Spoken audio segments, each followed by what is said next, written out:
मध्य प्रदेश के जबलपुर के एक जिम से फिटनेस जिहाद का खतरनाक चेहरा सामने आया है। जी हां, यहां एक मासूम हिंदू लड़की को पहले नौकरी के नाम पर जिम में जोड़ा गया, फिर उसी जिम में बैड टच, गालियां और जबरन धर्मांतरण की साजिश रची गई।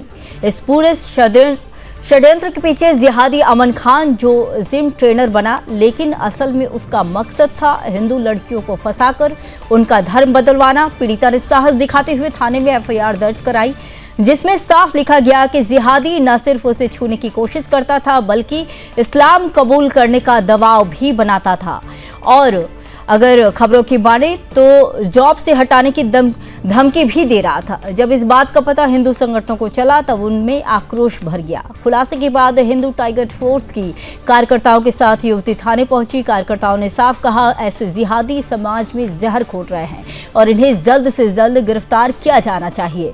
पुलिस जब जिम पहुंची तब तक जिहादी वहां से भाग चुका था, लेकिन जैसे ही वो अपना सामान लेने दोबारा जिम पहुंचा, तब तुरंत दबिश देकर पुलिस ने उसे दबोच लिया। अब सवाल यह है कि क्या जिम और फिटनेस सेंटर फिटनेस के नाम पर फरेब का अड्डा बनते जा रहा है, या फिर फिटनेस जिहाद, जिसमें जिहादी जिम की आड़ में हिंदू लड़कियों को निशाना बना रहे हैं।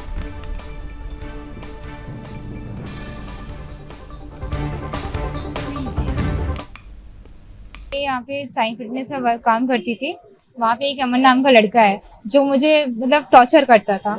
टॉर्चर मीन्स सभी प्रकार से टॉर्चर किया है उसने। मेंटली टॉर्चर किया है, मानहानि भी चीजें करी है और उसने टच भी बहुत गलत तरीके से किया है मुझे। उस चीज के लिए मैं यहाँ पे आई हूँ। आवेदन भी सेम यही रहेगा कि उसने मुझे गाली गलौज से बात करता था, प्लस उसका रहता था टच करना। अगर मैं उसकी बातें नहीं मान रही हूँ तो वो मुझे धमकाता था। वो अपनी विशेषताएं बताता था और ये भी बोलता था कि ये चीज ज्यादा अच्छी रहेगी, तुम इसमें आ सकते हो। इतनी विशेषताएं रहती थी। ये भगवान बोलता उनके अल्लाह ऐसे।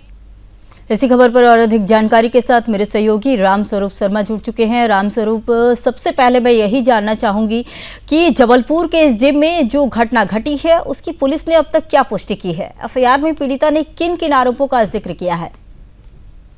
देखिए, फिलहाल तो इस मामले में स्पष्ट तौर पर पुलिस ने जिस एक व्यक्ति के खिलाफ मामला दर्ज किया है उसका नाम अमन खान है।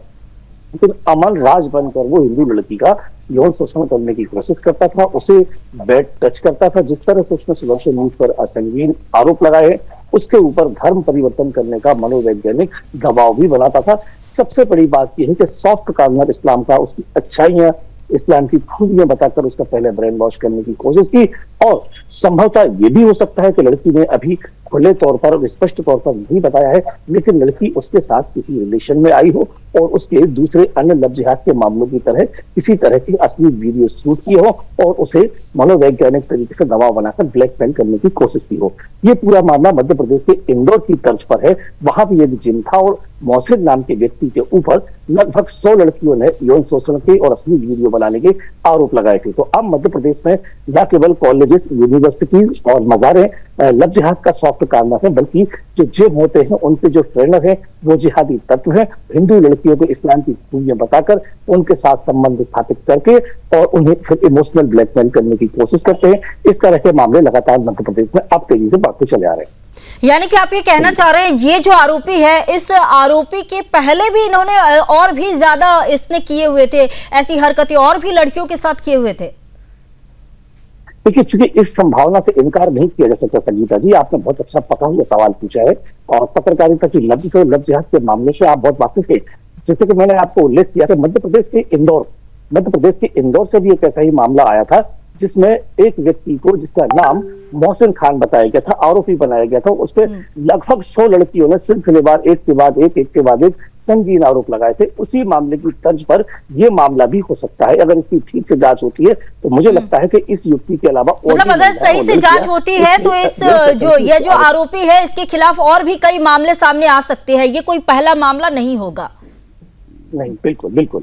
और इसमें वीएनएस की तरह धारा 75 के अलावा और अन्य कई धाराओं में पुलिस ने फिलहाल मामला दर्ज किया है। लेकिन इसमें सबसे ज्यादा चौंकाने वाली बात जो है कि उस जिम की जो मैनेजमेंट करती है, मैनेजर जो है की एक हिंदू लड़की है, वो उस लड़के के फेवर में बयान दे रही है। तो ये भी कहीं ना कहीं देखना होगा कि जिस तरीके से इस लव जिहाद की जो पृष्ठभूमि तैयार की जाती है, उनका ब्रेन वॉश किया जाता है, या उनके ऊपर एक मनोवैज्ञानिक दबाव बनाया जाता है, तो उसमें वो हिंदुओं की एक लावी को अपने फेवर में कहीं ना कहीं खड़े करने की कोशिश करते हैं। इस तरह की भी एक जानकारी इस मामले से जो जबलपुर से आया है वो निकलकर सामने आई है। तो इस पीड़िता का जो मामला है, इसकी शुरुआत आखिर कैसे हुई, इसकी कोई जानकारी हो? एफआईआर में जो दर्ज किया है पीड़िता ने, उसके आरोप क्या क्या बता रहे हैं? देखिए, इसकी जो प्राथमिकी दर्ज हुई है उसमें यह बताया गया है कि ये जो लड़की है जिसने संगीन आरोप लगाए हैं, वो जिहादी के साथ सहकर्मी के रूप में एक जिम में जॉब करती थी और कई जगह इसके अलावा एक अस्पताल का भी ऐसा ही मामला सामने आया था। हाल ही में एक मामला मध्य प्रदेश के सागर से सामने आया है, जिसकी अभी हम खबर कुछ देर के बाद सुदर्शन न्यूज पर दिखाएंगे।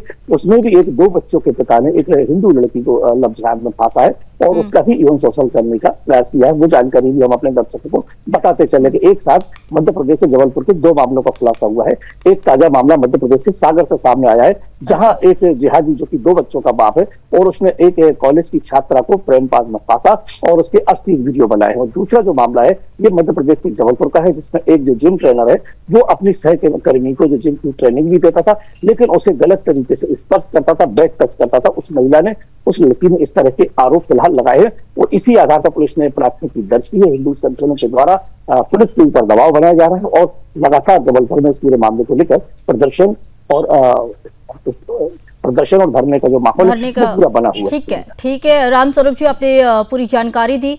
तो देखिए, जिस तरह से जबलपुर के मध्य प्रदेश में जिम जिहाद का जो मामला ये सामने आया है, इसका पर्दाफाश हुआ है। जिम ट्रेनर अमन खान जो कि धर्मांतरण जिहादी निकला, हिंदू लड़की को नौकरी के नाम पर फंसा रहा है और हिंदू लड़की से छेड़छाड़ कर धर्मांतरण का दबाव बना रहा है। तो ऐसे कई मामले मध्य प्रदेश से सामने आते हैं और देखिए, सरकार और प्रशासन को जरूरी है ऐसे मामलों पर सख्ती लाए।